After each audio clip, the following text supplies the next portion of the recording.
ચાલો સમય સંખ્યામાં સ્વાધ્યાય 1.1ના દાખલા શીખીએ. જુઓ અહીંયા રકમ આપી છે ઋણ 2/3 × 3/5 + 5/2 - 3/5 × 1/6. આ રકમ આપણને આપી છે અને બીજા દાખલાની રકમ છે, મતલબ કે આપણે બે દાખલાની અહીંયા રકમ આપી છે. હવે આ દાખલાનું આપણે સાદરૂપ આપીએ, દાખલાની આપણે ગણતરી કરીએ તો જુઓ એ નિશાની શું આપેલી છે? ગુણાકાર, સરવાળો, બાદબાકી. આવું તમે અગાઉ શીખીને આવ્યા છો.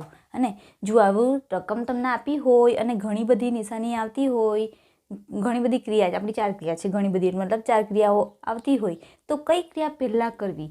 તો એનો નિયમ છે કૌંસ ભાગુ સબા. આવું કયું છે કૌંસ ભાગુ સબા? તો જુઓ તમને જો કૌંસમાં આપેલી હોય રકમ તો તેમાં ભલે સરવાળો આપ્યો હોય પણ કૌંસનું સાદરૂપ પહેલાં આપવાનું, પછી આપણે ભાગાકાર કરવાનો, ગુણાકાર, સરવાળો અને બાદબાકી. આ નિયમનો પછી પાલન કરવાનું, એટલે આ પ્રમાણે દાખલાની ગણતરી કરવાની. પણ અહીંયા આપણે આ કૌંસ ભાગુ સબા લેવાના નથી, કારણ કે આપણને સૂચનમાં લખેલું છે કે યોગ્ય ગુણધર્મનો ઉપયોગ કરીને દાખલાની ગણતરી કરો. અને આપણે સમય સંખ્યાના ગુણધર્મો શીખી ગયા, જૂથનો ગુણધર્મ, ક્રમનો ગુણધર્મ અને સમૃદ્ધતાનો ગુણધર્મ. તો આમાં મારે કયો ગુણધર્મનો ઉપયોગ કરવો છે? તો હું શું કરવાની છું? જુઓ અહીંયા આપણે જૂથ પાડી દેવાના છે, મતલબ કે જૂથના નિયમનો ઉપયોગ કરવાના છે, ક્રમના નિયમનો ઉપયોગ કરવાના નથી. ચાલો તો જૂથના નિયમનો ઉપયોગ કરીએ.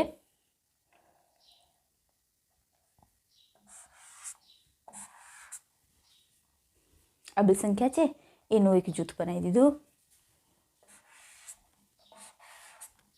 આ બે સંખ્યાનું એક જૂથ બનાવી દીધું. હવે બેન તમે કેમ આ બે સંખ્યાનું જ જૂથ બનાવ્યું? કેમ આ બેનું ના બનાવ્યું અથવા તો આની સાથે આ ના લીધો? કારણ કે ગણતરી કરવા સરળ પડે છે.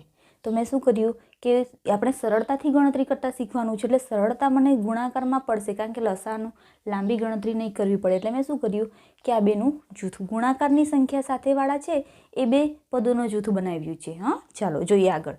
હવે જુઓ ગુણાકારનું પહેલાં સાદરૂપ આપીએ તો અંશ છેદનો ભાગાકાર જાય છે. તો જુઓ 3 × 3, આમાં ભાગાકાર જાય છે, કરી દો. હવે આને તો આપણે કશું નથી કરવાના. હવે આ કૌંસમાં સાદરૂપ આપીએ તો 3 × 2 = 6, ભાગાકાર થઈ ગયો. હવે આગળ જોઈએ તો અંશમાં કઈ સંખ્યા બચી છે? તો ઋણ 2 × 1, તો 2 × 1 = 2, પણ કેવા 2? ઋણ 2 અને છેદમાં 5. આમાં ગૂંચવવાનું નહીં, ફક્ત તમે 2 લખી દો છો, 2 × 1 એટલે 2 × 2, પણ આ ઋણ 2 છે. ઋણ 2 નો ગુણાકાર 1 સાથે કરો તો એ તમારું ઋણ સંખ્યા જવાબ આવશે. ખ્યાલ આવે છે? ચાલો એટલે આ પદનું સાદરૂપનો જવાબ આવી ગયો. હવે નિશાની છે વત્તા, પછી કોણ છે? 5/2, પછી નિશાની છે બાદબાકી. હા પછી આપણે ડાયરેક્ટ આનો જવાબ લખી દઈએ એવું નહીં કરવાનું. કૌંસની બહારની નિશાની છે, રકમ આપેલી છે અને ફરી પાછી તમારી અહીંયા કૌંસની બહાર એક નિશાની છે, તો એ બાદબાકીની નિશાની લખીશું. હવે આનું સાદરૂપ આપીએ તો અહીંયા કોઈ રકમ નથી એટલે 1 × 1 છેદમાં 5 છે અને અહીંયા 2 છે, 5 × 2 = 10. ચાલો થઈ ગયું. હવે આગળ જોઈએ. જુઓ હવે મારે સરવાળો અને બાદબાકી કરવાની છે, પણ સરવાળા અને બાદબાકીની ક્રિયામાં આપણે શું કરીએ છીએ? છેદ સરખા કરીએ છીએ લસા લઈને, અને તો છેદ સરખા મારે કરવાના છે. તો જુઓ આમાં 2, 5 અને 10 3 રકમ છે.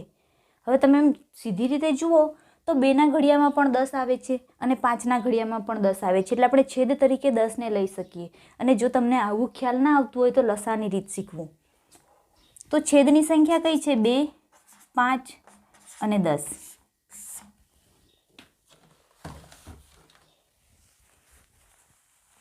લસાની સંખ્યા કઈ છે? 2, 5 અને 10 છે. તો પહેલાં કઈ સંખ્યા વડે હું ભાગાકાર કરું લસા શોધવા માટે? તો 2 વડે. 2 × 2, 5નો ભાગાકાર જવાનો નથી, 10નો ભાગાકાર જશે એટલે કેટલા જવાબ આવશે? 5. ચાલો અહીંયા તો જવાબ આવી ગયો છે. 5 વડે ભાગાકાર ચલાવીએ, 5 × 5, 5 × 5, એટલે લસા કેટલા આવે? 2 × 5 10. કેટલો મળે છે લસા? 10 મળે છે, એટલે છેદ આપણે કેટલો લેવાનો છે? 10. ચાલો ઋણ 2/5. હવે અગાઉ આપણે જ્યારે ગુણધર્મો શીખી ગયેલા ત્યારે આપણી પાસે ફક્ત 2 રકમ હતી, એટલે આપણે શોર્ટમાં શું શીખી ગયેલા કે આ આખું પદ છે એને બીજી સંખ્યાના છેદ વડે ગુણી દો એટલે તમારો છેદ સરખો થઈ જાય. પણ અહીંયા તો તમારી પાસે 3 છે, 3 રકમ છે, તો આ આખી રકમને તમે કોના છેદ વડે ગુણશો? તો ત્યાં છેદ વડે ગુણવાની જરૂર નથી. ત્યાં આપણે લસા કેટલો મળે છે મેળવી લીધો, કેટલો? 10 મળે છે. એટલે કે 5ને હું કઈ રકમ સાથે ગુણું તો મને 10 જવાબ મળે. તો 5ને છેદને હું 2 વડે ગુણું તો મને 10 જવાબ મળે. છેદને તમે 2 વડે ગુણ્યું છે એટલે 2 વડે તમારે ઉપર પણ ગુણવું પડે. ખ્યાલ આવે છે? ચાલો, હવે આપણી પાસે બીજું પદ છે 5/2. હવે યાદ કરો કે 2ને હું કોના વડે ગુણું તો 10 જવાબ આવે? તો 5 વડે. તો ઉપર પણ કેટલા વડે ગુણવું પડે? 5 વડે, હે ને? ચાલો આ લસાને હવે જગ્યા ખૂટે છે તો સાફ કરી નાખીએ.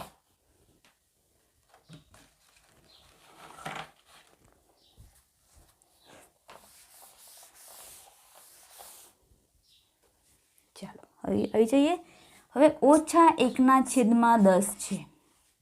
10ને કોના વડે ગુણવું તો કોઈની વડે ગુણવાની જરૂર નથી, છતાં પણ તમારે ગુણવું હોય તો ×1 કરી દો. ચાલો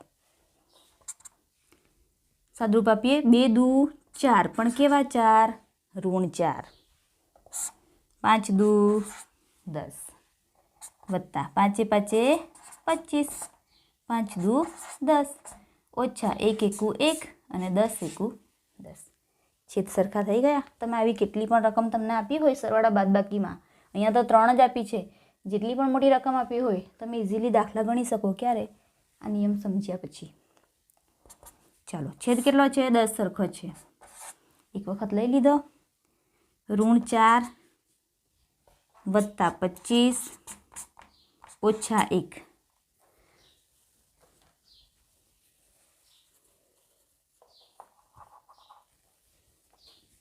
જુઓ હવે આ રકમ જે તમારી પાસે છે એ રકમમાં તમારે અહીંયા તમારી ભૂલ પડે છે. જુઓ તમે 1ને લખો છો ને પછી સાથે માઇનસ નિશાની નથી લખતા, અથવા તો 4ને ફક્ત એકલો લખી દો છો. પણ એ ધ્યાન એ રાખવાનું કે અહીંયા શું કરવાનું છે? આપણે બાદબાકી કરવાની છે, અને 4 એ ઋણ સંખ્યા છે એટલે એને ઋણ સંખ્યા તરીકે જ લખવાનો. પછી ધન લખી દો પછી તમારો જવાબ બદલાઈ જાય. એટલે આવી નાની નાની વસ્તુઓ, નાની નાની રીતો અને નાની નાની નિશાની પણ યાદ રાખવાની. ચાલો આગળ જોઈએ. હવે જુઓ આ પણ ઋણ છે અને આ પણ ઋણ છે, તો ઋણનો સરવાળો થાય. અને અહીંયા જુઓ આ ક્યાં આગળ શીખી આવ્યા? હા, આ ઓછા ગુણ્યા ઓછા હોય તો વત્તા થઈ જાય. આ ઓછા ગુણ્યા વત્તા હતા એટલે ઋણ જ રહેલું. એ ગુણાકારના નિયમો અલગ છે, આ નિયમ અલગ છે. ઋણ 4 અને ઋણ 1 કેટલા થશે? ઋણ 5 થશે. અને બીજા કેટલા છે? વત્તા 25. છેદમાં કોણ છે? 10. હવે એક ઋણ છે અને એક ધન છે, તો 25માંથી કેટલા બાદ કરવાના તમારે? 5ને. તો કેટલા જવાબ આવે? 20. છેદમાં 10. 10 દુ 20. જવાબ કેટલા આવે? 2. ખ્યાલ આવે છે? હવે અહીંયા તમે ગુચવાઓ કે 10 દુ 20 આવો ડાયરેક્ટ કેમ ભાગાકાર નથી ખ્યાલ આવતો, તો એના અવયવ પાડી દેવાના કે 20ના કયા અવયવ પડી શકે? તો 10 દુ 20, 20ના અવયવ પડી શકે. અને 10ના કયા અવયવ પડે? તો 10 એકુ 10. તો 10 10 કેન્સલ. જવાબ કેટલા બચે? 2/1 એટલે કે ફક્ત 2. એટલા દાખલાના તમારા સાદુરૂપના જવાબમાં શું આવે છે? 2 જવાબ આવે છે, હે ને? જો આ દેખાવમાં ડિફિકલ્ટ લાગતો હોય, અઘરો લાગતો હોય, પણ એટલો અઘરો નથી. તમારે શું કરવાનું? એને જૂથ પ્રમાણે વેચી દીધું. ગુણાકાર છે એટલે ઝડપથી તમે ગુણાકારનું સાદુરૂપ આપી દીધું, અને પછી શું કર્યું? આપણે લસા મેળવી લીધો, અને લસાના રીતથી પછી આગળ દાખલા આવી ગયા આપણો. ખ્યાલ આવશે? ચાલો હવે આપણે બીજા દાખલા પર જઈએ.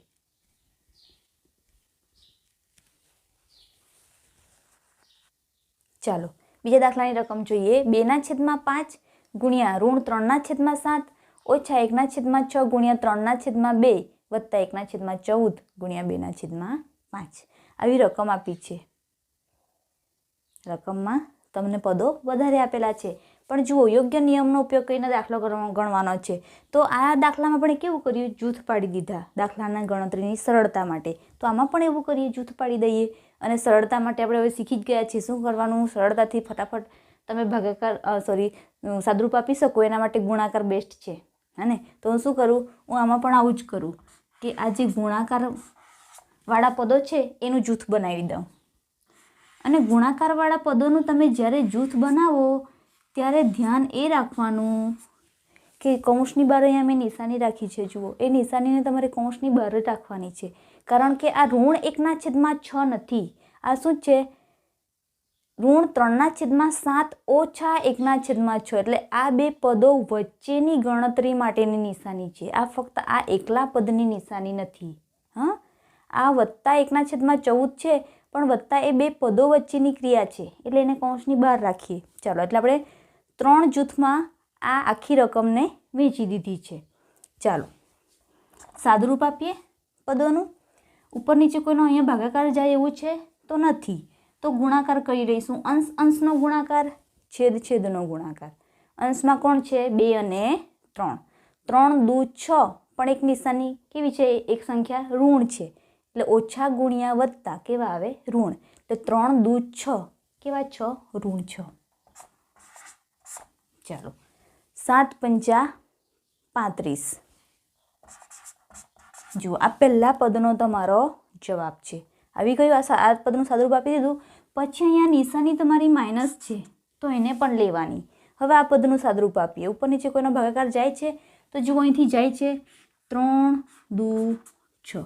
અત્યારે ફક્ત આપણે આ પદનું કરીએ છીએ. હે ને? 3 દુ 6. હવે કોઈનો ભાગાકાર જાય એવો નથી. અને અહીંયા પણ ધ્યાન આપજો, તમે 2 એકુ 2 ના કરી દેતા. હા, કેમ? આ તો છેદની સંખ્યા છે. છેદ સાથે ગુણાકાર થાય, ભાગાકાર ન થાય. અંશ છેદનો ભાગાકાર થાય. પછી તે ઉપર અને નીચેની સંખ્યા પ્રમાણે લખ્યો હોય કેમ ત્રાસો ક્રોસમાં લખ્યો હોય. હા, ચાલો. હવે અંશમાં કોણ બચ્યું છે? 1. છેદમાં કોણ છે? 2 અને 2. 2 દુ 4. ચાલો, પછી નિશાની કઈ છે? કૌંસની બહાર વત્તા. આમાં પણ કોઈનો ભાગાકાર જાય છે તો હા, જાય છે. 7 દુ 14 જાય છે. ચાલો, 1 અને નીચે કેટલા હશે? 7 પંચા 35. 1/35. ઉપરનો 1, આ બેનો ગુણાકાર. ચલો, એટલે આપણે શું કર્યું? પદને જૂથમાં વહેંચી દીધા અને પછી એનું સાદુરૂપ મેળવીને જવાબ મેળવી લીધો છે. હવે જુઓ, હવે અહીંયા 35 છે, આમાં પણ 35 છે. એટલે આ બેના છેદ સરખા છે અને આનો છેદ અલગ છે. તો આ દાખલામાં આપણે શું કરેલું કે આ દાખલામાં આપણે છેદ બધાના અલગ હતા અને લસાઅ શોધીને બધા 3 છેદ આપણે સરખા કરેલા. તો આમાં પણ આપણે એવું કરી શકીએ, પણ એ આપણે લસાઅ શોધીશું ને દાખલો કેવો થઈ જશે? લાંબો થઈ જશે. તો સરખા પદવાળાને શું કરું છું? અહીંયા હું પદોની ગોઠવણી કરું છું. સરખા છેદવાળા પદોને સાથે લખું છું, મતલબ કે પદોની ગોઠવણી કરું છું.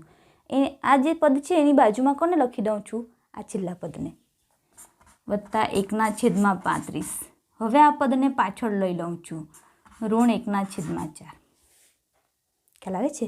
હવે આનું જૂથ બનાવી દઈએ સરળતા માટે, ગણતરીની સરળતા ખાતર. ચાલો, આ છે 35. છેદ સરખા છે ને, લસાઅ શોધવાની જરૂર નથી. કૌંસનું સાદુરૂપ આપીએ છીએ અત્યારે. આ છે ઋણ 6 વત્તા 1. અને આ આપણી નિશાની, આ ગણતરી ક્યાં છે? કૌંસની ગણતરી છે. ઓછા 1/4. 1/4 ને અત્યારે આપણે ગણતરીમાં લીધો નથી. ચાલો, હવે ધ્યાન આપો. જુઓ, 6 વત્તા 1 તમે 7 કરીને પછી આગળ માઇનસ નિશાની લખી દો તો. અને એવું પણ કરી શકો. કેટલાક બાળકોને આવી પણ ભૂલ થઈ જાય કે 6 અને 1, હા ચાલો 6 વત્તા 1 7 થઈ ગયા અને આગળ ઋણ નિશાની મૂકી દઈએ. અહીંયા આવું નથી કરવાનું. જુઓ, શું કરવાનું છે? 6 એ પોતે ઋણ સંખ્યા છે. 6 કેવી સંખ્યા છે? ઋણ સંખ્યા છે. અને 1 એ ધન સંખ્યા છે. જ્યારે બે વિરોધી સંખ્યા હોય, એકબીજાની વિરોધી નહીં, ફક્ત વિરોધી સંખ્યા હોય, એક ઋણ અને એક ધન હોય, તો એ લોકોની બાદબાકી કરવી પડે. એટલે કે 6માંથી 1ને બાદ કરતા જવાબ કેટલો આવે? તો 5 આવે. પણ કોનામાંથી તમે 1ને બાદ કરી શક્યા? 6માંથી. એટલે અહીંયા તમારે આગળ એની નિશાની લખવાની, ઋણ લખવાનું. અથવા તો પેલી આપણી રીત છે કે 6 રૂપિયા દેવું હતું, 1 રૂપિયો આવ્યો એ ચૂકવી દીધો એટલે હવે કેટલા રૂપિયા દેવું રહ્યું? 5 રૂપિયા. ચાલો ઋણ 5. અહીંયા છે આપણું 35. ચાલો હવે કોણ બાકી બચ્યું છે? ઋણ 1/4. હવે આપણે શું કરવું પડશે? હવે 2 રકમવાળું પેલું આવી ગયું કે આખું પદ છે એને આના છેદ વડે ગુણી દઈશું અને આ જે આખું પદ છે એને આના પદ વડે ગુણી દઈશું. ચાલો ઋણ 5/35 છે ગુણ્યા તમને આમાં કીધું છે આખું પદ લખી દેવાનું, પછી પાછળની સંખ્યાના છેદ વડે ગુણાકાર કરવા બેસવાનો એટલે ભૂલ ના પડે, ગુણ્યા 4. પછી નિશાની કઈ છે? ઓછા. હવે આ બીજું પદ આખું લખી દઈએ અને એના નીચે આગળના સંખ્યાના પદ વડે ગુણાકાર કરી દઈએ છેદ વડે. 35. આવું કેમ કરવું પડે છે? છેદ સરખો કરવા. ચાલો 35 અને 4નો ગુણાકાર આપણે કરીએ. 35 ગુણ્યા 4, 5 ચોક 20, અધ્યાવી 2, 4 તારી 12 ને 2 14, એટલે કેટલો જવાબ આવે છે? 140. અને 5 ચોક 20 પણ કેવા 20? ઋણ 20. હવે અહીંયા તમે 5માંથી 4 ગયા ને 1 આવી ગયો જવાબ, એવું ના થાય. અહીંયા ધ્યાન રાખવાનું ગુણાકાર કરવાનો છે એટલે 5 ચોક 20 એટલે ગુણાકારનો જવાબ આવે. અહીંયા કેવું આપણે સરવાળા અને બાદબાકીમાં કન્ફ્યુઝ થયેલા હે, એવું નહીં થઈ જવાય. અહીંયા આ સરવાળો છે એટલે બાદબાકી કરવી પડે, આ ગુણાકાર છે તો ત્યાં ગુણાકાર જ કરવો પડે. પછી તમે 5માંથી 4ને બાદ ના કરી દો. હા ચાલો આ તમને જ્યાં જ્યાં ભૂલ પડે છે ને તે તમને શીખવતી જાઉં છું. ચાલો ઓછા 35 એકુ 35 અને 35 ચોક આપણને ખબર છે કેટલા? 140. ઋણ 20 ઓછા 35 અથવા તો ઋણ 35 છેદમાં 140. હવે જુઓ 35 અને 20 છે પણ બંને ઋણ સંખ્યા છે એટલે એ બેનો સરવાળો કરવો પડે. જો મારી પાસે 20 રૂપિયા દેવું હોય અને બીજું 35 રૂપિયા હજી બીજું દેવું થઈ ગયું એટલે કે મારી પાસે કુલ દેવું થઈ ગયું. પછી ચૂકવવા માટે પૈસા નથી, ખ્યાલ આવે છે? જુઓ 20 રૂપિયા દેવું હતું ને બીજું 35 રૂપિયા દેવું થઈ ગયું એટલે બેનો ઉમેરો જ થાય. 35 અને 20 કેટલા થઈ જાય? તો 55. પણ કેવો 55? દેવુંવાળા 55. ચાલો અહીંયા છે 140. થાય છે? અહીંયા સુધી આપણો જવાબ આવી ગયો.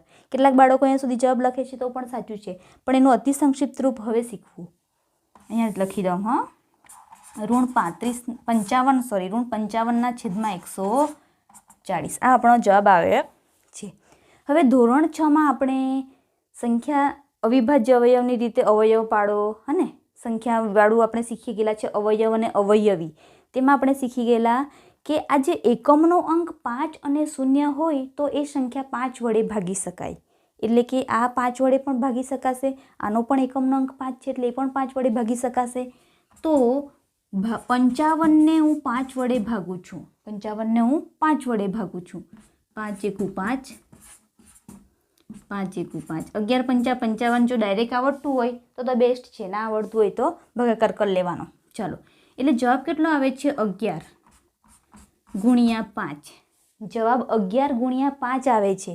પણ એક સંખ્યાને આપણે ઋણ લઈએ, પણ કોને ઋણ લઈએ એ પછી જ નક્કી કરીએ. ચાલો હવે 140 છે એને પણ હું 5 વડે ભાગું. 5 દુ 10, 8 પંચા 40. જવાબ કેટલો આવે છે? 28 ગુણ્યા 5. જવાબ કેટલો આવે છે? 28 ગુણ્યા 5. હવે જુઓ આ 140 છે એટલે તમે 28 ગુણ્યા 5 140 છે બરાબર છે, પણ 11 ગુણ્યા 5 તો 55 છે. 11 પંચા ઋણ 55 એવું આપણે બોલીએ છીએ કોઈ દિવસ ઘડિયામાં? ના, 11 પંચા 55 બોલીએ છીએ. એનો મતલબ એમ થાય કે આ જે ઋણ સંખ્યા છે તે આ બે અવયવ છે એના 11 અને 5 તેમાંથી કોઈ એક અવયવ ઋણ સંખ્યા છે. તો મારે એમાંથી કોને ઋણ સંખ્યા બનાવવો? તો મારે છેદ સરખી સંખ્યાને કેન્સલ કરવી છે એટલે મારે આને ઋણ બનાવવો પડે. કારણ કે જો આ ઋણ હોય તો ઋણ અને આ ધન સરખી સંખ્યા નથી ને, તો છેદ ઉડાડી શકું નહીં. એટલે કોણ ઋણ છે? 11. એટલે આપણો જવાબ આવે ઋણ 11 છેદમાં 28. ખબડી? ચાલો સમય સંખ્યામાં વિરોધી સંખ્યા વિશે શીખીએ.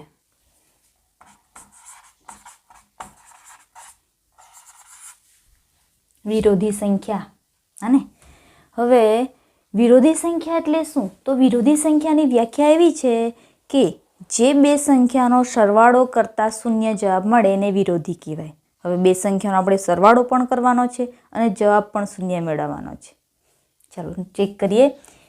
જેમ કે મારી પાસે ઉદાહરણ તરીકે અહીંયા બે સંખ્યા છે, તો બેને હું કોની સાથે સરવાળો કરું તો મને શૂન્ય જવાબ આવે, કારણ કે સરવાળામાં તો નોર્મલ શું થાય છે, સંખ્યા ઉમેરતા એની કિંમત વધારે જ થતી હોય, પણ અહીંયા મારે શૂન્ય જવાબ મેળવવો છે. તો બેમાં હું ઋણ સંખ્યાની ઉમેરો કરું તો મને શૂન્ય જવાબ મળી શકે. જેમ કે બેમાં ઋણ 2 ઉમેરું તો શૂન્ય જવાબ મળે. ખ્યાલ આવે છે? કારણ કે બેમાં તમે શૂન્યને ઉમેર્યો તો 2 જ જવાબ આવશે, બેમાં 1ને ઉમેરશો તો 3 જવાબ આવશે. મારે તો શૂન્ય રકમ જોઈએ છે સરવાળામાં, અને એટલે 2 વત્તા ઋણ 2 મને જવાબ કેટલો મળે છે? શૂન્ય મળે છે. એટલે કે વિરોધી સંખ્યા કોને કહેવાય? તો 2ની વિરોધી ઋણ 2 છે અને ઋણ 2ની વિરોધી 2 છે. ખ્યાલ આવ્યો? 2ની વિરોધી ઋણ 2 અને ઋણ 2ની વિરોધી 2 છે. હવે સમય સંખ્યાઓ અંશ અને છેદ સ્વરૂપે લખાતી હોય. 2/4 આ સમય સંખ્યા છે 2/4. તો એની વિરોધી સંખ્યા કઈ? તો આ સંખ્યાની વિરોધી સંખ્યા એટલે આપણે નોર્મલ શું કરી લઈએ કે હા ચાલો આ 2 છે એ ધન છે એટલે એને હું ઋણ કરી દઉં, આ 4 છે એ ધન છે એટલે હું એનું ઋણ કરી દઉં. એટલે આની વિરોધી કઈ હશે? 2/4ની વિરોધી કઈ હશે? તો ઋણ 2/4. એવું થતું નથી, કારણ કે નિયમ પ્રમાણે બે સંખ્યાનો તમે સરવાળો કરો તો જવાબ શૂન્ય આવે, પણ સમય સંખ્યામાં સરવાળા અને બાદબાકી માટે લસાઅની રીતથી સરવાળા થાય છે, બાદબાકી થાય છે. એટલે આમાં તમારે સરવાળો કરી જોવો પડે. જેમ કે આ 2/4 છે તો હું એમાં બીજી સંખ્યા ઉમેરું છું, પણ ઉમેરતી વખતે યાદ રાખવાનું કે છેદ સરખો હોવો જોઈએ. તો મારે અહીંયા છેદ તરીકે ઋણ 4ને નથી લેવાનો, કારણ કે ઋણ 4 લઉં તો છેદ બદલાઈ જાય, તો મારે પછી આગળ લસાઅની રીતે દાખલો ના ચાલે. ભાગાકાર સાદુરૂપ કેવી રીતે ચાલવાનું? એટલે છેદ મારે કેવા જોઈએ છે? સરખા. અને આ સંખ્યાને મારે ઉપર જવાબ મારે 0 લાવવાનો છે, એટલે એને હું લઈ લઈશ ઋણ 2. ચાલો હવે સરવાળો કરીએ. 2 વત્તા ઋણ 2 અને છેદમાં 4 છે એટલે લસા પ્રમાણે એક જ વખત લખાશે. તો 2માંથી 2 જાય, કેટલો જવાબ આવશે? 0. એટલે કે અહીંયા તમારો જવાબ મળે છે 0. હવે અહીંયા એક સંખ્યા ઋણ છે, બીજી સંખ્યા ધન છે, એટલે સરવાળાના નિયમ લાગુ પડે કે એક ઋણ અને એક ધન હોય તો બંને સંખ્યાની બાદબાકી થાય. ભલે સરવાળો કરવા કીધું છે પણ બાદબાકી થાય, એટલે જવાબ 0/4 મળે. એટલે 2/4ની વિરોધી સંખ્યા કઈ? તો આને ઋણ લગાવી દીધું, આને ઋણ લગાવી દીધું એવું નથી. 2/4ની વિરોધી કઈ? તો ઋણ 2/4. આ નથી, કઈ છે? આ છે. ખ્યાલ આવે છે? હવે સ્વાધ્યાયમાં આપણને દાખલા આપેલા છે ને તે ચેક કરીએ.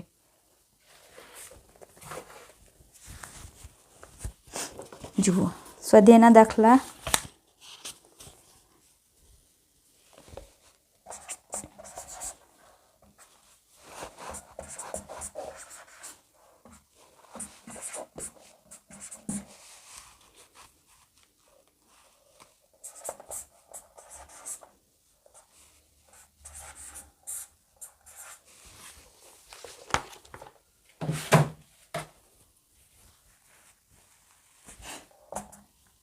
ચાલો 2/8ની વિરોધી સંખ્યા કઈ? તો આપણે લખીશું 2/8 લખીશું. ડાયરેક્ટ આપણે પેલા રીતથી વિરોધી સંખ્યા લઈ લેતા નથી. એવું ક્યાં થાય? એવું તમે પૂર્ણ સંખ્યામાં કરી શકો, પૂર્ણાંક સંખ્યામાં કરી શકો, પ્રાકૃતિક સંખ્યામાં કરી શકો, પણ સમય સંખ્યામાં તમારે ગણતરી કરી લેવી બેસ્ટ છે. તમારા દાખલાની રકમમાં ભૂલ, જવાબમાં ભૂલ ના આવે એટલા માટે. જુઓ અહીંયા આપણે કેવી ભૂલ આવી શકતી હતી કે આને ઋણ કરી દઉં, આને ઋણ કરી દઉં. ના, ગણતરી કરી લેવાની. ચાલો હવે એની સાથે મારે ઉમેરીને શૂન્ય જવાબ મેળવવાનો છે, પણ છેદ તો સરખો જ જોઈશે. એટલે કોણ ઉમેરાશે? આની વિરોધી હશે, પ્રાકૃતિક રીતે તે ઉમેરાશે. જુઓ એટલે 2 વત્તા ઋણ 2/8, 0/8 એટલે 0. આ હું ઝડપથી ગણી ગઈ છું. હવે તમને લસા છેદ સરખા છે એટલે બંનેને એક જ વખત લઈ લેવાનું એવું ખ્યાલ રહેવો જોઈએ, કારણ કે 8 + 8 16 નથી કરવાના. અહીંયા સમય સંખ્યાના સરવાળા કરો છો એટલે છેદ સરખા હોય તે એને સામાન્ય રીતે એક જ વખત આપણે લખીએ. ચાલો, એટલે જવાબ 0 આવી ગયો. એટલે 2/8ની વિરોધી સંખ્યા કઈ? તો આની વિરોધી છે -2/8. મળી ગઈ. હવે આનું ચેક કરીએ.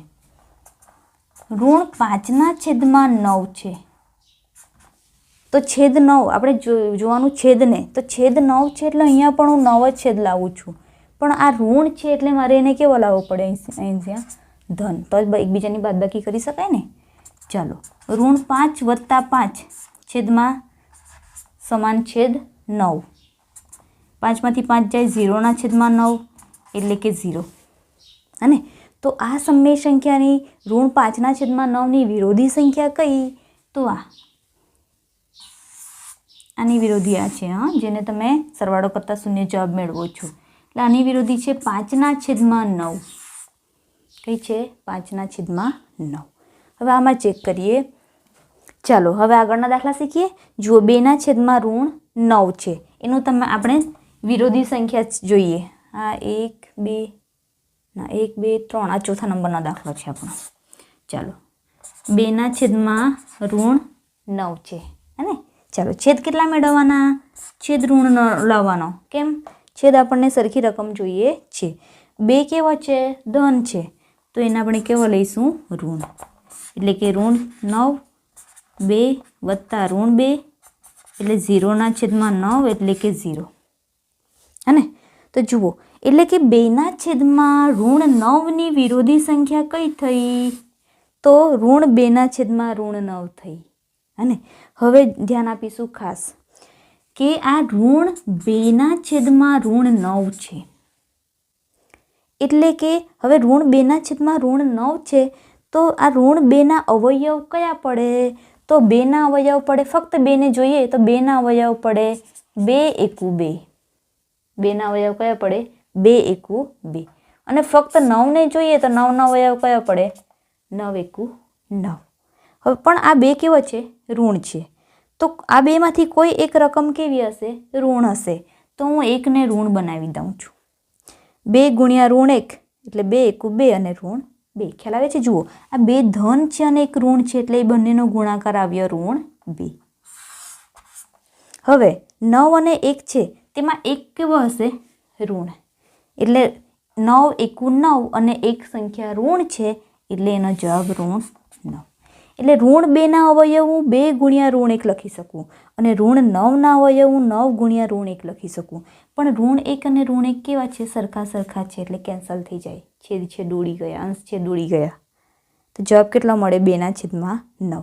અથવા તો સામાન્ય રીતે આમ નોર્મલ આપણે શું યાદ રાખીએ? ઉપર પણ માઇનસ છે, નીચેની સંખ્યામાં પણ માઇનસ છે, માઇનસ કેન્સલ એટલે ધન સંખ્યા બની ગઈ. એ આ નિયમ પ્રમાણે બની જાય. તમે આવી રીતે યાદ રાખો છો તો પણ ચાલશે. એટલે કે 2/9ની વિરોધી સંખ્યા કઈ? તો ધન 2/9. આ નથી. કઈ છે? ધન 2/9 છે. કેમ? કારણ કે એનો જે ઋણ એક અવયવ હતો તે કેન્સલ થઈને બંને ઋણ નિશાની કેન્સલ થઈને શું બની ગયું છે? ધન બની ગયું છે. એટલે 2/9નો વિરોધી કયો? 2/9. હવે આપણે આ દાખલામાં બહુ કન્ફ્યુઝ થયેલા, હે ને? તો કેટલું સિમ્પલ છે. શું કરું? ઓછાને કેન્સલ કરી દઉં તો કઈ રકમ બની જાય? 6/5. જુઓ,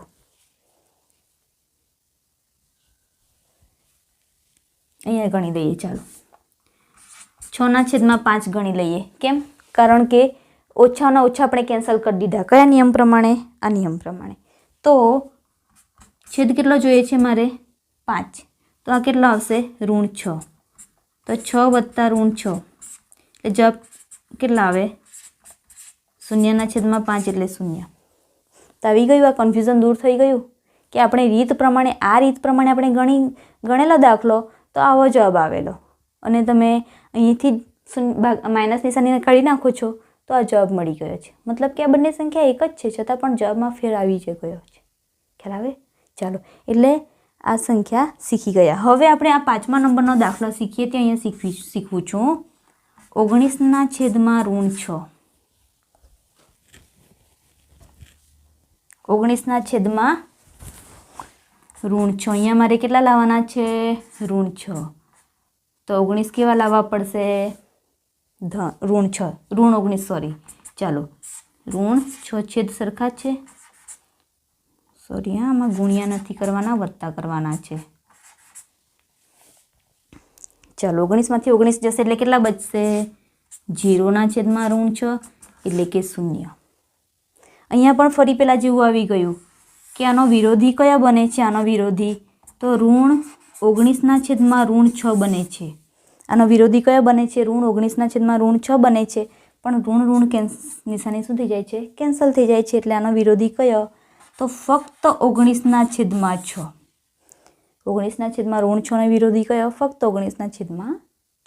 ખ્યાલ આવે છે? એટલે તમે જ્યારે વિરોધી સંખ્યા લઈને બેસો ત્યારે ડાયરેક્ટ નિશાની ચેન્જ નહીં કરવાની, તમારે સરવાળો કરી લેવાનો. અને સરવાળો કરતી વખતે શું ધ્યાન રાખવાનું? તો છેદ સરખો લેવાનો અને ઉપરની જે રકમ છે એની વિરોધી સંખ્યા લઈને ગણી લેવાનું. અને પછી તમને જો જવાબ 0 મળે તો એ એની વિરોધી છે. અને યાદ રાખવાનું કે જો બંને માઇનસ માઇનસ નિશાનીવાળું હોય તો એ કેન્સલ કરીને એને ધન સંખ્યા બનાવી દેવાની. હા, ચાલો પ્રશ્ન 3 આપણને આપેલો છે, ચકાસણી કરો. ઋણ કૌંસમાં ઋણ x બરાબર x આવી રકમ લખી છે કે આને તમે ચકાસણી કરો અને રકમ આપણને આપેલું છે x બરાબર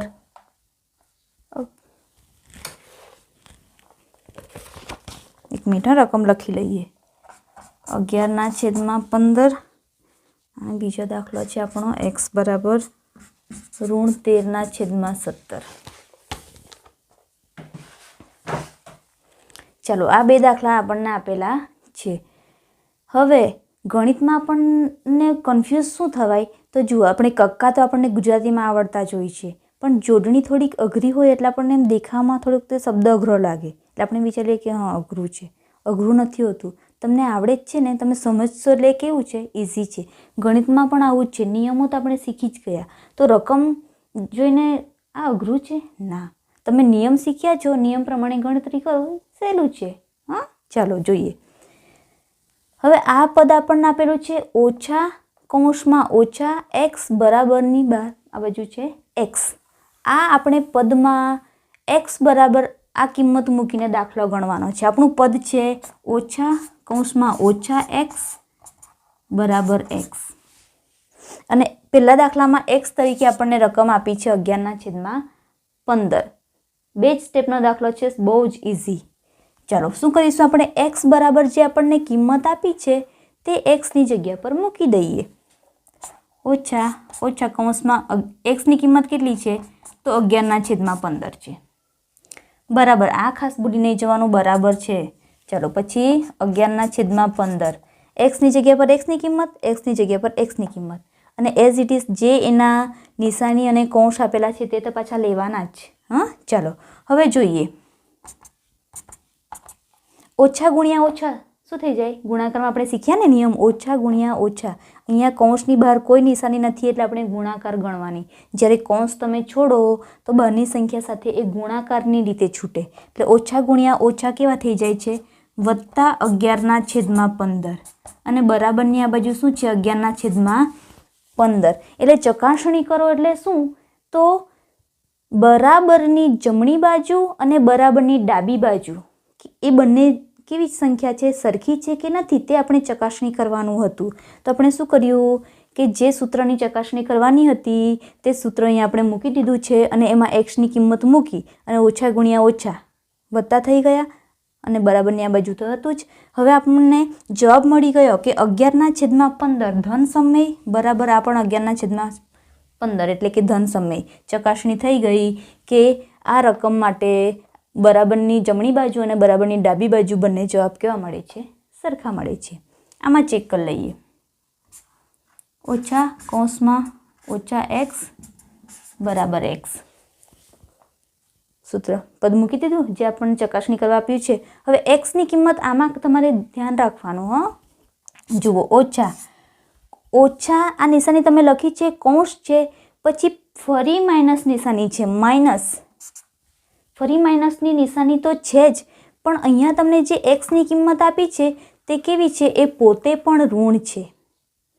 એટલે આમાં તમારે એક જ માઇનસ નિશાની લખીને નથી મૂકી દેવાનું, બે નિશાની આવશે. જુઓ, આમાં ધન સંખ્યા જ હતી, ફક્ત 11/5 હતો એટલે આપણે 11/5 બેઠા લખી દીધો.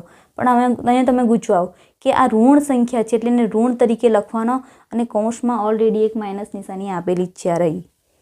ચાલો, આ છે ઋણ 13/17. ચાલો, થઈ ગયું. હવે જોઈએ ઓછા ગુણ્યા ઓછા શું થઈ જાય? વત્તા. આપણે આ માઇનસ નિશાની પર હજી નથી આવ્યા. આપણે ક્યાં આવ્યા છે? એક્સની નિશાની અને કૌંસમાં એક માઇનસ છે નિશાની, તેની વચ્ચે ઓછા ગુણ્યા ઓછા વત્તા 13/17. અને હવે 12 માઇનસની નિશાની બાકી હતી તે લખી દીધી. હા, ચાલો, બરાબર. આ બાજુ તો 13/17 છે જ. અહીંયા બરાબરની પેલી સાઈડ જમણી બાજુ તો તમારે કોઈ સાદરૂપ આપવાનું નથી. હવે જોઈએ, આ વત્તા છે અને આ ઓછા છે, તો ઓછા ગુણ્યા વત્તા બંને વિરોધી નિશાની હોય. ઓછા ગુણ્યા વત્તા તો માઇનસ જ જવાબ આવે. -13/17 અને આ પણ -13/17. તો જુઓ, બંને જવાબ કેવા છે? સરખા છે. થઈ ગઈ ચકાસણી. કેટલું સરળ છે અને ચાલો, હવે આના પછી આપણે વ્યસ્ત સંખ્યા શીખીએ. ચાલો, વ્યસ્ત સંખ્યા વિશે શીખીએ.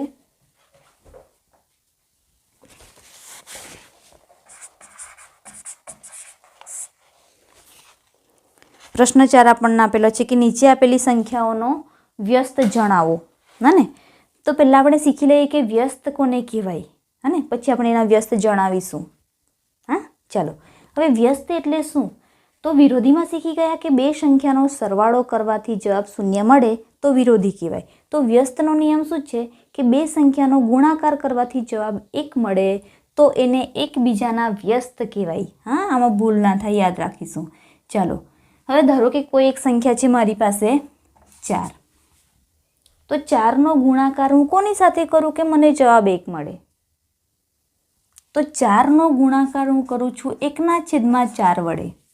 ગુણાકારમાં લસા ગુસા આવતા નથી. ફરી યાદ કરાવી દઉં, અંશ છેદનો ભાગાકાર થાય. 4 ગુણ્યા 1/4. તો આ 4 ક્યાં છે? એ અંશનો 4 છે, અને આ 4 ક્યાં છે? છેદમાં છે. અને જો આમાં તમારી ગણતરીમાં ભૂલ થાય એવું લાગે છે તો છેદમાં કંઈ નથી તો 1 લખી દેવાનો. તો જુઓ, 4 અંશનો અને છેદનો. 4 એકુ 4, ઉપર 1 એકુ 1, 1 એકુ 1. જવાબ મળી જાય છે 1. એટલે કે 4નો વ્યસ્ત કયો? તો 1/4. અને 1/4નો વ્યસ્ત કયો? તો ફક્ત 4. હવે વ્યસ્ત સંખ્યા યાદ રાખવા માટે તમે પેલી ટ્રીક વાપરો છો ને, એ બરાબર જ છે કે અંશની સંખ્યા છે તો એને છેદમાં કરી દેવાની. એટલે કે 4 હોય તો એને વ્યસ્ત કયો થઈ જાય? 1/4.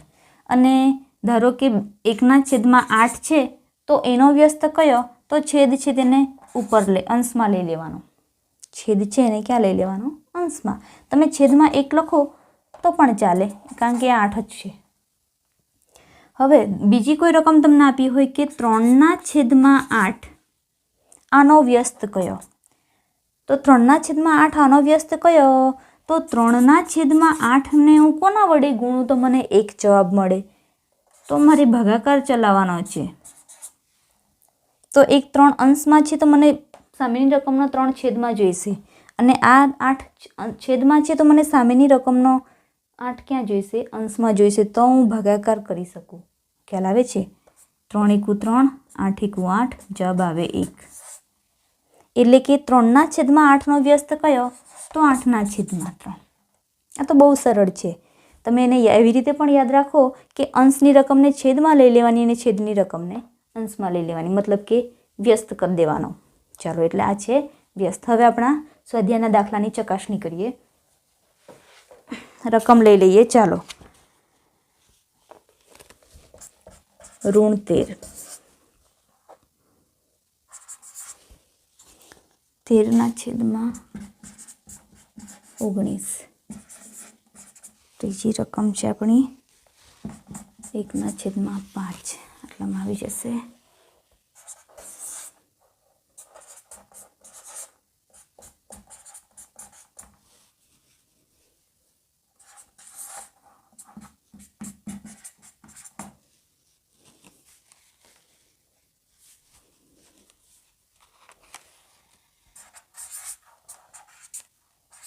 ચાલો એટલે આપણી પાસે 6 રકમ છે, એને ચેક કરીએ.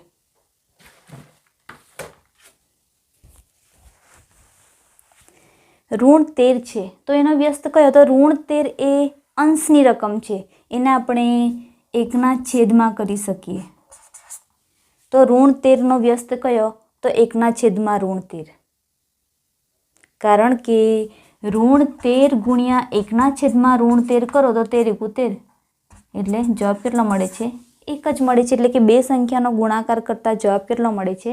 1 જ જવાબ મળે છે. એટલે કે આ તો તમને તરત આવડી જાય, પણ આમાં ધ્યાન એ રાખવાનું કે આમાં આપણને વ્યસ્ત પૂછી છે, વિરોધી નથી પૂછી કે આપણે નિશાની બદલી નાખીએ, ઋણને ધન કરી દઈએ ને ધનને ઋણ કરી દઈએ. વ્યસ્તમાં ફક્ત અંશ અને છેદ બદલાય, તેમાં તમારું નિશાની ઋણ અને ધન બદલાતું નથી. આ ધ્યાન રાખવાનું. પછી તમે 1/13 એનો વ્યસ્ત કહો તો ના ચાલે, કારણ કે એ ઋણ છે તો ઋણ સાથે જ એનો ગુણાકારનો જવાબ 1 આવશે. હા, ચાલો હવે આમાં પણ જોઈએ. સિમ્પલ જ છે, આ તો બહુ સિમ્પલ ટ્રીક છે કે છેદમાં છે એને ક્યાં લઈ લઈએ? અંશમાં. અને આના અંશને છે ક્યાં લઈ લઈએ? છેદમાં. આવું કેમ કરવું પડે? કારણ કે અંશ છેદનો ભાગાકાર આપણે કરી શકીએ છીએ. એટલે કે ઋણ 13/19 છે, એનો વ્યસ્ત કયો? તો 19/√13. હવે આ તો આવડી જ જશે. 5 ક્યાં છે? છેદમાં. એને ક્યાં લઈ લઈએ? અંશમાં. તમે 5/1 પણ લખી શકો અને ફક્ત 5 પણ લખી શકો. હા, ચાલો એટલે 1/5નો વ્યસ્ત કયો? 5. હવે અહીંયા તમને બે રકમ સાથે આપી દીધી છે. હવે વ્યસ્ત કઈ રીતે શોધવો? હવે આનો વ્યસ્ત શોધીએ. ચાલો તો જુઓ, આ તમને દાખલાની રકમ આપી છે, તો એને તમારે સાદુરૂપ આપીને જવાબ મેળવી લેવાનો અને જવાબનો તમે વ્યસ્ત શોધવાનો. જુઓ, અહીંયા કોઈનો ઉપર નીચે અંશ છેદનો ભાગાકાર જાય એવું છે? નથી. તો ચાલો 5 તારી 15. પણ કેવા 15? ઓછા ગુણ્યા ઓછા, એટલે કેવા 15? વત્તા 15. 5 ગુણ્યા 3 વત્તા 15 ને 7 8 56.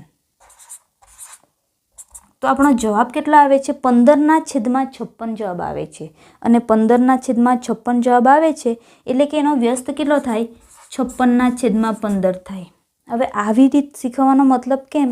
કારણ કે એક્ઝામમાં તમને આ દાખલાની રકમ આપી હોય અને એવું લખેલું હોય કે ઋણ 5/8 ગુણ્યા ઋણ 3/7નો વ્યસ્ત 56/15 છે. સાચું કે ખોટું?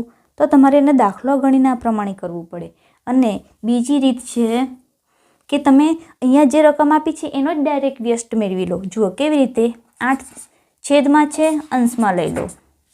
5 અંશમાં છે, છેદમાં લઈ લો. ગુણ્યા 7 અંશ છેદમાં છે, અંશમાં લઈ લો. તો પણ જુઓ 7 8 56, 5 તારી 15. કેવા 15? ઓછા ગુણ્યા ઓછા વત્તા 15. ખ્યાલ આવે છે? ચાલો આ થઈ ગયો વ્યસ્ત.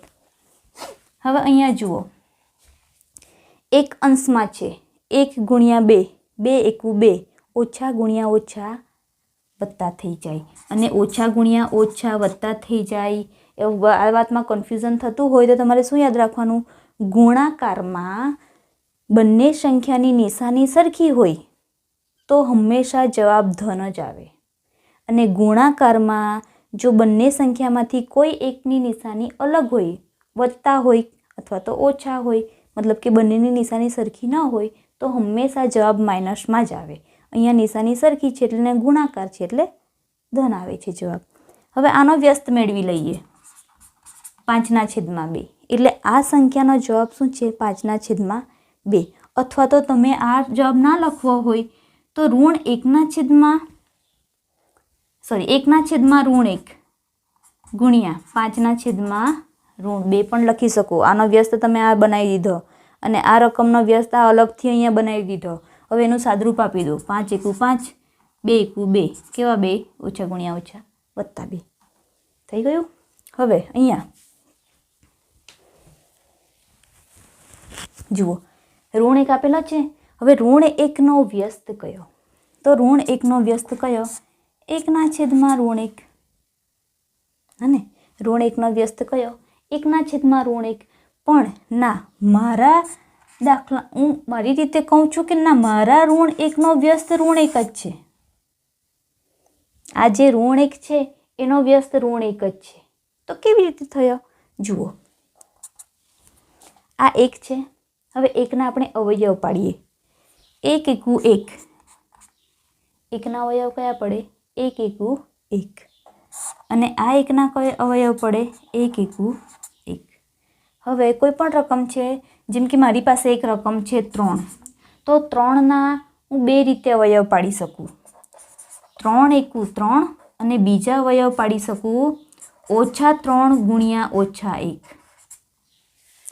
कारण के ओछा गुणिया ओछा वत्ता थईने मने आनो जवाब पण 3 ज मळवानो छे। जो बंने रकम ऋण लऊं तो पण धन 3 ज जवाब मळवानो छे अने बंने रकमने धन लऊं तो पण जवाब मने 3 ज मळवानो छे।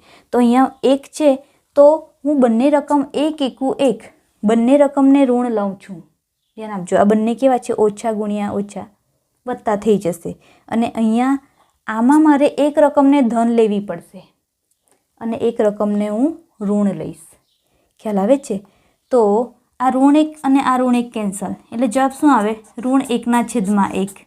ऋण 1/1 एटले आपणे छेदमां 1 लखता नथी। जेम के 2 ए समयी संख्या छे तो तमे फक्त 2 लखो तो पण समयी संख्या छे अने 2/1 लखो तो पण समयी संख्या छे। तो आने आपणे फक्त ऋण 1 लखी सकीए अने आपणे शुं लखी सकीए? फक्त ऋण 1। एटले ऋण 1 एवी संख्या छे जे पोते ज पोतानो व्यस्त छे। कई संख्या एवी छे कि जे पोते ज पोतानो व्यस्त छे? तो ऋण 1 आ नियम प्रमाणे। अने बीजी एक संख्या एवी छे कि जे पोते ज पोतानो व्यस्त छे अने ते संख्या छे 1, कारण के 1/1 एटले के 1 एकू 1। एटले के आपणी पासे बे संख्या एवी छे कि जे पोते ज पोतानो व्यस्त छे। जेम के दरेकमां व्यस्त बदलाय। ऋण 13 छे तो एनो 1/13 लखाय। 1/5 छे तो फक्त 5 लखाय। व्यस्त बधी संख्यामां रकम बदलाय पण आ बे रकम एवी छे ऋण 1 अने 1 एवो छे कि जेनो व्यस्त ए पोते संख्या पोते ज छे। हाँ, चालो हवे बीजो प्रश्न कि मारी पासे हजी एक दाखलो छे कि शून्यनो व्यस्त जणावो। तो जुओ, शून्यनो व्यस्त हूँ गणवा जाऊँ तो शून्यने अत्यारे अंशमां गणुं छुं एटले मारे एने 1/छेदमां लखवो पड़े। शून्यने मारे क्या लखवो पड़े? 1/छेदमां लखवो पड़े। पण समय संख्यामां q is not equal to 0, छेद क्यारे शून्य होतो नथी एटले के आवो समय संख्या मने मळे नहीं। एटले के शून्यनो व्यस्त मळतो नथी एटले तमने शून्यनो व्यस्त मळे नहीं। बे वस्तु याद राखवानी व्यस्तना तमारा नियमोमां के शून्य छे तो एनो व्यस्त मळतो नथी अने 1 अने ऋण 1 एवी संख्या छे कि जे पोते ज पोतानो व्यस्त छे। ख्याल आव्यो? आ छे व्यस्त संख्याना तमारा नियमो। चालो हवे आपणे प्रश्न 5 आवेला छे कि प्रश्न 5 में गुणाकारनी क्रियामां कया गुणधर्मोनो उपयोग थयो छे ते जणावो। अने अहींया बधा गुणधर्मोना उपयोग करीने तमने रकम आपी छे अने प्रश्न 5 तो आपणे गुणधर्मो भाग 2, 3 में शीख्या छे एटले तो तमने आवडशे ज। एटले प्रश्न 5 तमारे जाते करवानो। प्रश्न 6 शीखीए कि संख्या 6/13 छे एने ऋण 7/16 व्यस्त वडे गुणो।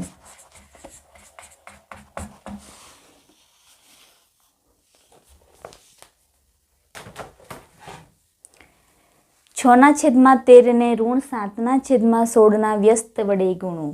फक्त आ बे रकमने गुणवानी नथी हने, पण आ बीजी रकमना व्यस्त वडे गुणवानो छे। तो आनो व्यस्त शोधी लईए। चालो आनो व्यस्त कया आवशे? तो अंश छेद बनशे अने छेद अंश बनशे। अंश छेद कोण छे? 16 ए अंशमां लखीशुं अने अंश ऋण 7 ने छेदमां लखीशुं। एटले के ऋण 7/16 नी व्यस्त संख्या कई छे? 16/ऋण 7। हवे आ बेनो गुणाकार करवानो छे तो रकम छे 6/13 गुणिया 16/ऋण 7 है ने आ रकम छे। हवे आपणे जोई लईए कि कोई एवी रकम छे के जेनो तमारे अंश छेद वडे भागाकार जाय एवी छे? कोई रकम नथी। तो शुं करीशुं? अंश अंशनो गुणाकार, छेद छेदनो गुणाकार। चलो 16 छंग 96, 13 सत्ता 91। पण केवा 91? ઋણ સંખ્યા એક ધન સંખ્યા, યાદ રાખો બંને ઋણ ઋણ હોય, સરખી નિશાનીવાળી સંખ્યા હોય અને ગુણાકાર હોય તો જવાબ ધન જ આવે, પણ બંને અલગ અલગ નિશાનીવાળી સંખ્યા હોય અને ગુણાકાર કરવાનો હોય તો જવાબ કેવો આવે? ઋણ. છે સરળ. આ થઈ ગયો આપણા દાખલાનો જવાબ. ચાલો હવે બુકમાં તમને આ જવાબ ના આપ્યો હોય હે, બુકમાં તમને બીજો જવાબ આપ્યો હોય તો કેવી રીતે? મતલબ કે જુઓ છેદ કેવો છે? છેદ નાનો છે. તો છેદ નાનો હોય એટલે કે એ અશુદ્ધ અપૂર્ણાંક કહેવાય, અને છેદ નાની સંખ્યાવાળો અશુદ્ધ અપૂર્ણાંકને તમે અતિસંક્ષિપ્ત રૂપમાં ફેરવી શકો છો. કેવી રીતે? તો આ જે 96 છે ભાગ્યા 91 કરીએ, 96 ભાગ્યા 91 કરીએ તો 91 એકુ 91 0, શેષ કેટલા વધે છે? 5.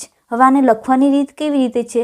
તો જેના વડે તમે ભાગાકાર કરો છો એ ભાગાકાર તમારો બદલાતો નથી.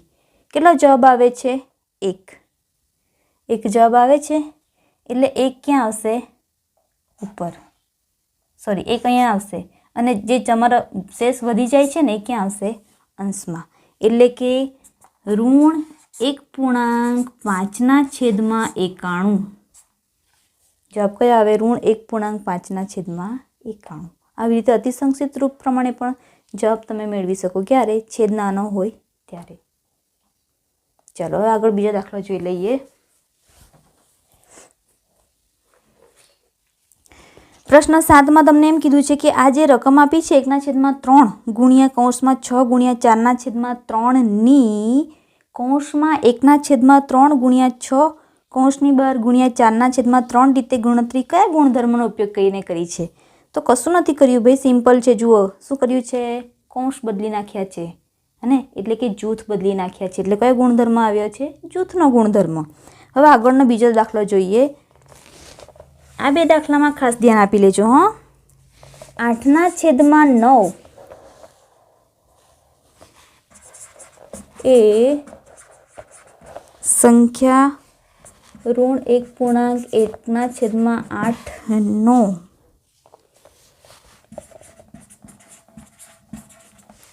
વ્યસ્ત છે. 8/9 એ સંખ્યા ઋણ 1.1/8 વ્યસ્ત છે. ચાલો તો પહેલાં આ સંખ્યાનો વ્યસ્ત કોણ છે તે જોઈએ. તો 8/9 વ્યસ્ત કયો છે? 9/8 છે. વ્યસ્ત એટલે આપણે અંશ અને છેદને ઉલટાવી દઈએ છીએ. ચાલો તો આ રકમ શું હોવી જોઈએ? આ રકમ હોવી જોઈએ 9/8 હોવી જોઈએ. કઈ રકમ? આ જવાબ. તો આ સાચું છે કે હા આનો વ્યસ્ત આ જ છે હને, પણ આ રકમ તમને અતિ સંક્ષિપ્ત રૂપમાં આપેલી છે, એને આપણે સંક્ષિપ્ત રૂપમાં ફેરવીએ તો છેદ કઈ સંખ્યા છે? 8. છેદ જે છે તે જ રહેશે, એ બદલાશે નહીં. હવે અંશની સંખ્યા મેળવવા શું કરવાનું? તો છેદ અને પૂર્ણાંક સંખ્યા જે આગળ આપી છે એ બેનો ગુણાકાર કરવાનો. તો 8 એકુ 8, પણ કેવો 8? ઋણ 8. અને ઋણ 8માં અંશની સંખ્યા ઉમેરો. 8 એકુ આ બેનો ગુણાકાર કરશો તો જવાબ આવશે ઋણ 8. અને એ ઋણ 8માં તમે આ 1 ઉમેરો તો કેટલો આવશે? 7. ઋણ 7 જવાબ. કારણ કે આ ઋણ છે, આ ધન છે. 8 રૂપિયા દેવું હતું, 1 રૂપિયા મળ્યો એટલે 7 રૂપિયા થયા, 1 રૂપિયા ચૂકવી દીધો હે. ચાલો એટલે ઋણ 7 આવશે. એટલે જવાબ આનો શું આવશે? ઋણ 7/8 આવશે. પણ આ સંખ્યાનો વ્યસ્ત કયો છે? 9/8 છે. અને આ જે અતિસંક્ષિપ્ત રૂપને સંક્ષિપ્ત રૂપમાં ફેરવતા 9/8 જવાબ નથી મળતો. શું જવાબ મળે છે? ઋણ 7/8 મળે છે. એટલે કે 8/9 એ સંખ્યા ઋણ 1.1/8 વ્યસ્ત નથી. ચાલો બીજો એક દાખલો આપેલો છે કે 0.3 છે, 3.1/3. ચાલો 0.3 એ 3.1/3 વ્યસ્ત છે. ચેક કરીએ. આમાં પણ પેલી જ રીત વાપરીએ. હવે અહીંયા સાદા અપૂર્ણાંક, અહીંયા દશાંશ અપૂર્ણાંકવાળી રકમ આપેલી છે કે 0.3 છે. અહીંયા દશાંશવાળી સંખ્યા છે એને આપણે સાદા અપૂર્ણાંકમાં ફેરવીએ. આ દશાંશ અપૂર્ણાંક છે, દશાંશ ચિહ્ન પોઈન્ટ લાગ્યું છે એટલે. તો એ રકમ તમારી ફેરવાશે 3/10. થોડુંક રિવિઝન કરી લઈએ. 0.3 છે એટલે કે દશાંશ સંખ્યા પછી કેટલી રકમ છે તમારી પાસે? 1. એટલે દશાંશ પછીનું એક સ્થળ એટલે 10, દશાંશ પછીનું બીજું એટલે 100, ત્રીજું એટલે 1000, ચોથું એટલે 10,000. એવી રીતે એક એક શૂન્ય વધતો જશે. એટલે 0.3 એ 3/10 આપણે લખી શકીએ. ચાલો, હવે 0.3 એ એકચ્યુઅલી કઈ સંખ્યા છે? 3/10 છે. તો 3/10નો વ્યસ્ત કયો થાય? 10/3 થાય. કયો થાય? 10/3 થાય. તો આ જે રકમ છે એ જો તમારી 10/3 હોય તો આનો વ્યસ્ત છે. ચાલો, આને આપણે અતિ સંક્ષિપ્તમાંથી સંક્ષિપ્તમાં ફેરવીએ. છેદ બદલાતો નથી. છેદ બદલાતો નથી. હવે શું નિયમ છે આપણો? છેદનો અને પૂર્ણાંકનો ગુણાકાર 3×9 અને અંશનો એમાં સરવાળો 3×9 અને એમાં આ અંશની સંખ્યાનો સરવાળો 9 ને 1 કેટલા થાય? 10. તો જુઓ 10/3 છે. તો હા, જવાબ સાચો છે કે 0.3 એ 3.1/3 વ્યસ્ત છે. ખ્યાલ આવ્યો? હવે અહીં એક બીજી વસ્તુ શીખવી દઉં. આ તો તમે અગાઉના ધોરણમાં શીખી જ ગયા હશો, પણ છતાં આપણો દાખલાની ગણતરી ચાલે છે, થોડુંક રિવિઝન કરી લઈએ. જુઓ, હવે 0.3 છે. આપણે આવું શીખીએ છીએ એકમ, દશક, 100, એકમ, દશક, 100, 1000, 10,000, લાખ, 10 લાખ, કરોડ, 10 કરોડ. આપણે આમ જમણી બાજુથી ડાબી બાજુ તરફ આપણે સંખ્યાને સ્થાન કિંમતમાં ગોઠવીએ છીએ. તો મારે એકમથી ડાબી બાજુ જવું છે, તો હું શું લખું? તો એકમ પછી આવે દશાંશ, એકમ પછી આવે દશાંશ, દશાંશ પછી આવે શતાંશ, શતાંશ પછી આવે સહસ્ત્રાંશ, અને આવી રીતે તમારું કિંમત વધતી જાય. હવે એકમ એટલે કઈ કિંમત? 1. કોઈ પણ સંખ્યાને તમે 1 વડે ગુણો અને જવાબ આવે તે તમારો એકમની રકમ. દશક એટલે એને 10 વડે ગુણવાનું. જેમ કે 2 હોય દશકના સ્થાનમાં, તો 2 × 10 એટલે એની રકમ, એની સ્થાન કિંમત 20 થાય. 100 એટલે કે 100 વડે કોઈ પણ સંખ્યાને ગુણો એટલે એનો સ્થાન કિંમતની એનો જવાબ થાય. તો દશાંશ એટલે શું?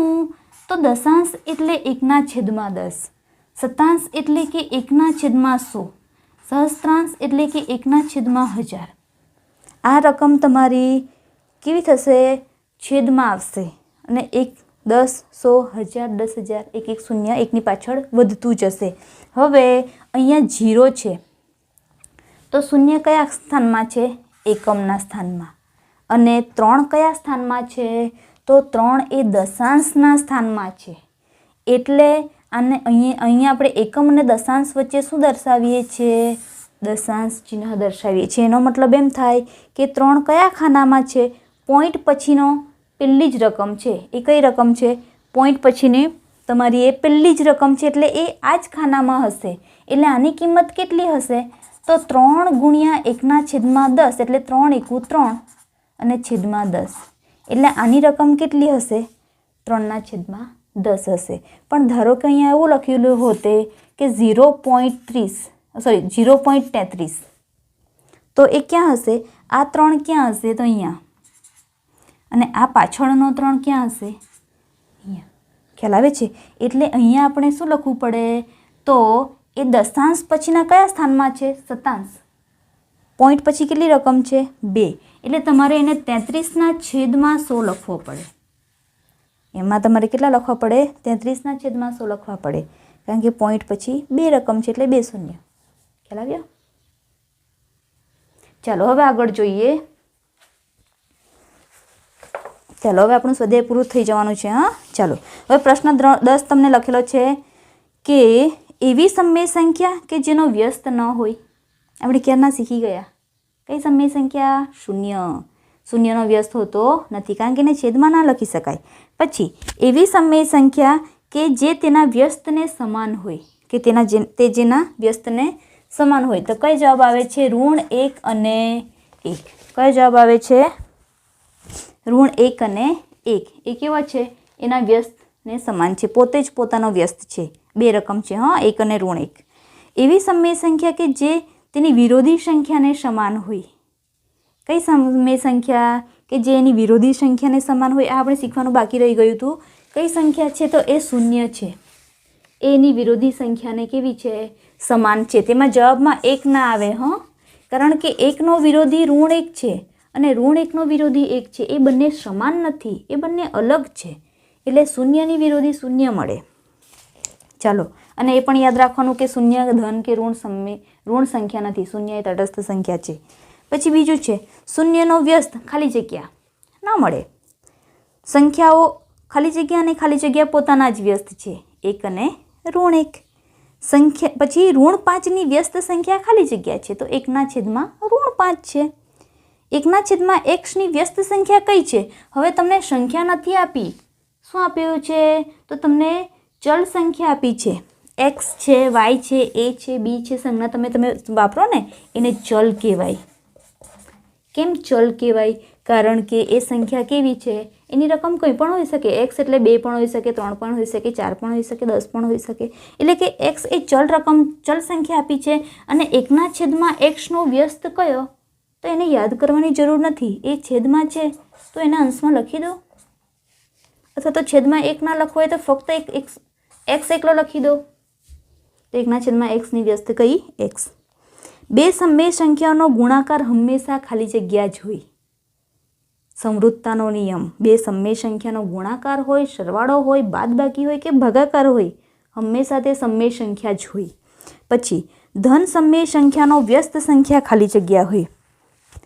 તો ધન સમય સંખ્યા, જો મારી પાસે આ ધન સમય સંખ્યા છે, એનો હું વ્યસ્ત કરું છું તો 8 છેદમાં 9 બને છે. તો ધન સમય સંખ્યાનો વ્યસ્ત ધન સમય સંખ્યા જ હોય. વ્યસ્ત કરવાનો છે, તેમાં નિશાની બદલવાની આવતી નથી. અને ધન સમય એટલે બંને ધન જ હોય, ત્યાં ઋણ સંખ્યા હોતી નથી. ખ્યાલ આવે છે? તો અહીંયા આપણું સ્વાધ્યાય 1.1 પૂરું થયું. હવે આપણે સ્વાધ્યાય 1.2 નેક્સ્ટ લેક્ચરમાં શીખીએ.